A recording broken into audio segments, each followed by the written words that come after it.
As the 2000s progressed, the fighting game genre would see a renaissance. Having made it out of the doldrums of the early decade, new advances in console technology pushed the limits on what was possible. Developers were able to make games with more content and more elaborate graphics and gameplay while still keeping the essence of what made the genre popular to begin with. When online gameplay became more accessible and widespread, it would forever change the way that players would experience these games. Not only were fighting games making their way back into the mainstream, but they would cultivate an all-new generation of fans. New fighting games would spring up, earning their place in fighting game history, while older franchises would continue to reinvent themselves, appealing to audiences both old and new. Throughout it all, however, there would still be one king of fighters.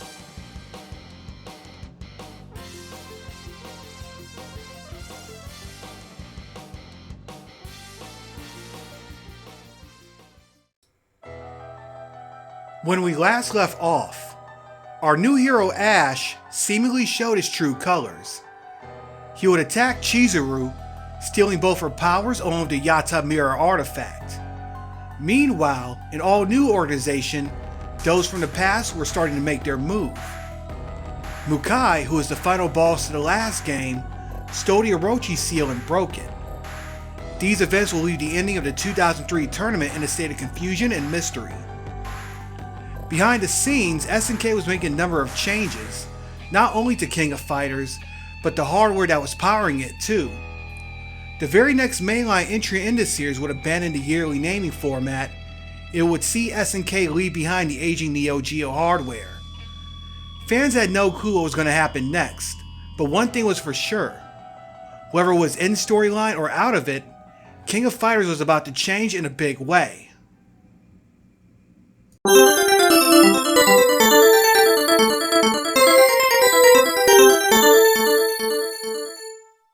While SNK had stopped making the Neo Geo home consoles in 1997, the company would continue to make software utilizing the Neo Geo arcade board well into the early 2000s.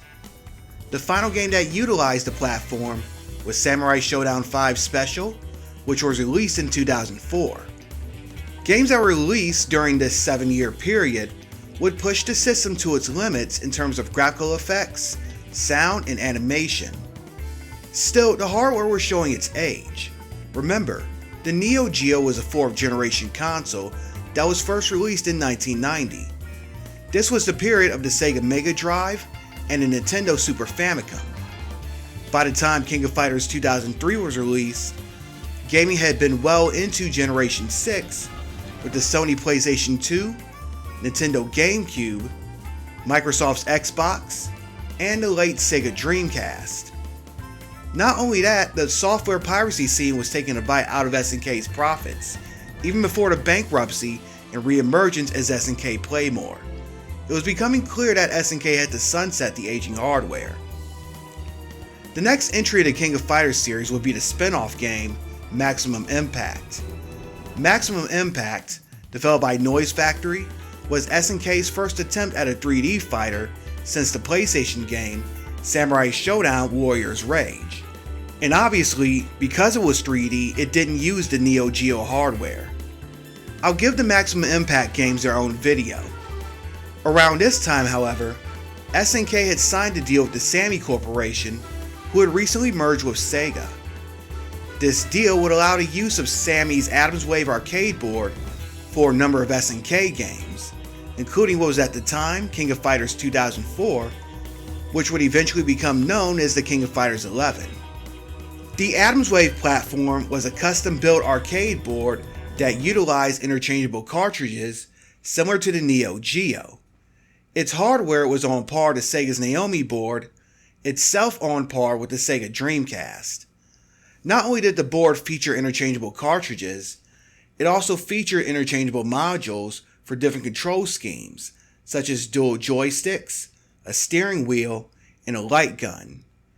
The hardware was utilized on a number of arcade titles, including Guilty Gear Isuka from Arc Systems Works, and Sammy's own Rumblefish. Again, I might have to do a deep dive in the arcade board as well. SNK will produce 5 games that utilize the hardware: Neo Geo Battle Coliseum, Metal Slug 6, Samurai Showdown 6, King of Fighters Neo Wave, and yes, this too is going to get its own video, and of course, King of Fighters 11. No longer held back by aging hardware or an annual release schedule, SNK was free to run wild and create the ultimate King of Fighters. We would see the effects of this new strategy, beginning with King of Fighters 11.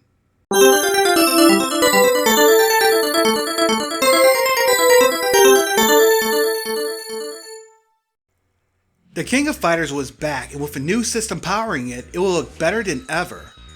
The gameplay built upon the tag team mechanics in King of Fighters 2003, and it will introduce even more gameplay features, namely the skill gauge. Along with the usual super meter, there is a secondary meter that will fill up during battle.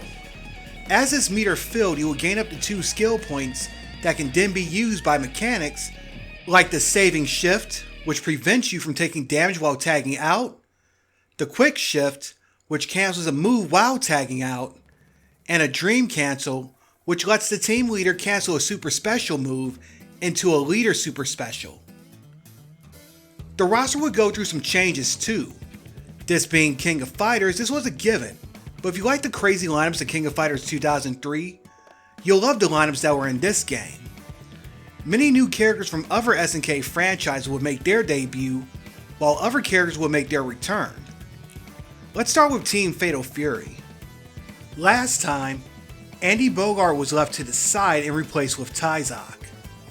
This time, Team Fatal Fury will consist of Terry Bogard, Kim Kaphwan, and Duck King, a classic Fatal Fury character making his King of Fighters debut for the very first time.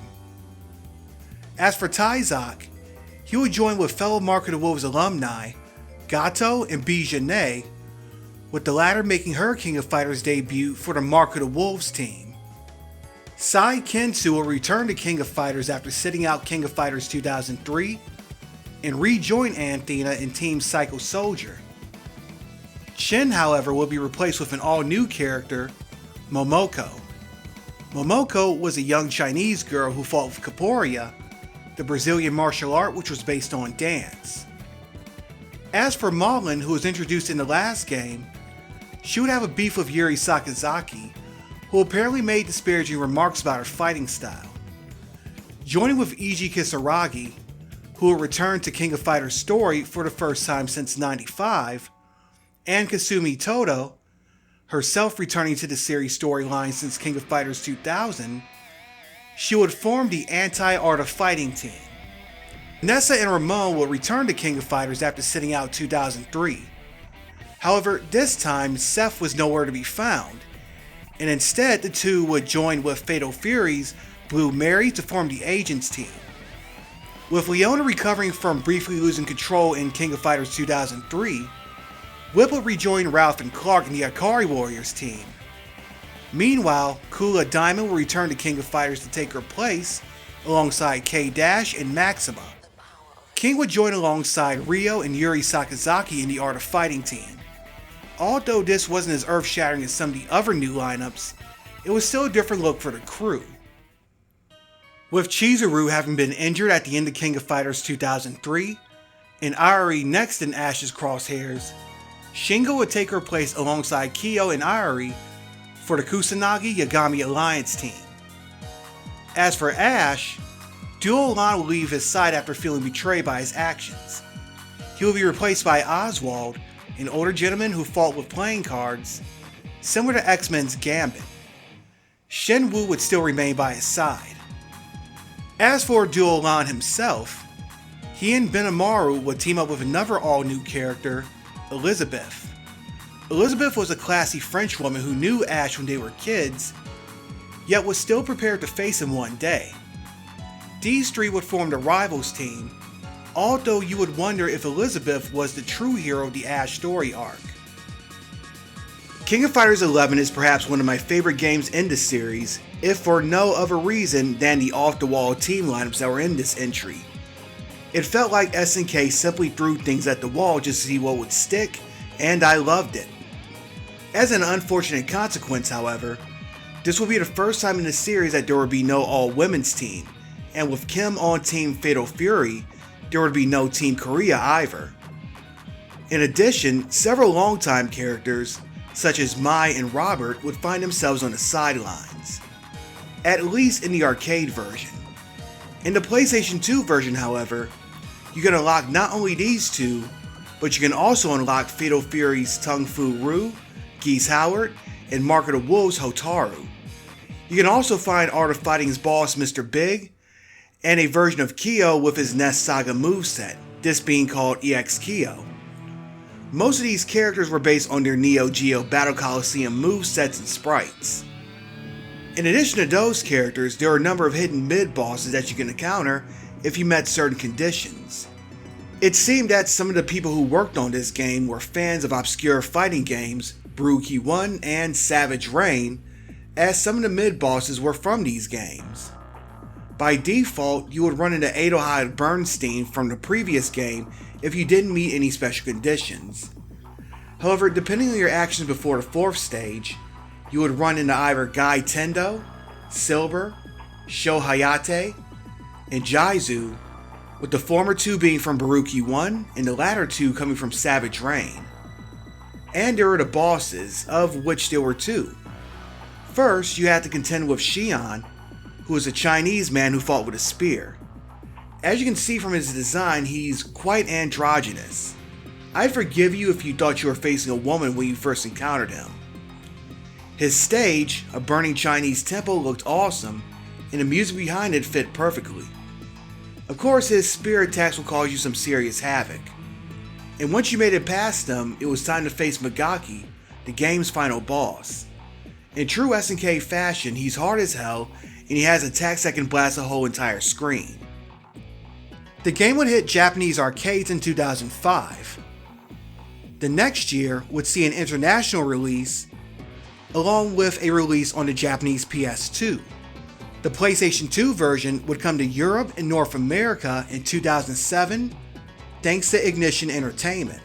At first, this would seem like a somewhat puzzling move, as the PlayStation 3 had released the previous year. However, keep in mind that at the time, the PlayStation 3 models were still backwardly compatible with PlayStation 2 games. Therefore, fans who didn't upgrade yet could still be able to enjoy the game. And since it was only $20, they could enjoy it on the cheap. Sadly, the game wouldn't see any kind of re-release of any kind. While it would come to the Japanese PlayStation Network in 2014, that would be it. So if you want to play this yourself, you're either going to have to do some hunting on eBay, or get your Jack Sparrow on if you catch my drift.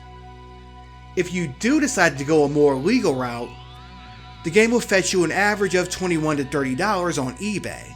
Maybe one day SNK will give us a re-release with online play, just like they're doing with King of Fighters 13. As for the game itself, it would generally be well received throughout the fan base and the gaming media, with many praising its roster and graphics, and with outlets such as IGN praising the cutscenes and the menus. The main criticism was toward the use of sprites, and even then, critics weren't too harsh about it. Of course, there was also criticism about how absurdly powerful that the bosses were, but this was an SNK game, so that's a given. I'm not going to hit you with the old "get good" line, but complaining about a SNK fighting game having a difficult boss is like complaining about water being wet. All in all, with its low price and abundance of content, it gave players the most bang for their buck. In the week of its Japanese release, it was the only PlayStation 2 game that was on Japanese sales charts, the only ever exception being Konami's football game, Winning 11-10. The King of Fighters 11 would end with another shocking event. Xian, who had been exiled to another dimension after being defeated, would kill off Magaki, who had betrayed him. As for our heroes, Ari would find himself attacked by Ash Crimson. Ash would then steal Ari's flame abilities, leaving him powerless. Although he would fare better than Chizuru, this would still lead to a change in the character. Thus, Kyo Kusanagi, the last of the three sacred treasures, would become the next target of both Ash and those from the past. Things were being set up for the resolution, which would come 2 entries later, as King of Fighters 12 will be a dream match. This entry would utilize another new arcade board and a new art style. So if you want to learn more about it, just go back and watch the second to last entry in the list, in which I covered the dream matches. For the next video, however, we'll take a look at King of Fighters 13 and we'll learn how SNK closed out the Ash Saga. This next entry will see the return of some old allies, including a few surprise faces. Things are going to be coming to a head for all involved, and I can't wait for you to see it. For now, however, I hope you enjoyed this video. If you did, make sure you hit the thumbs up icon and tell me your thoughts in the comments. If you're new to the channel, make sure you subscribe and click the bell icon, that way you'll be notified as soon as I drop new content. I like to cover retro games and indie titles. I do everything from hardware unboxings, reviews, previews, lists, and even documentaries just like the one you finished watching. I drop new content all the time, so you're not going to want to miss any of it. For now though, I'm Audi 51000G, y'all.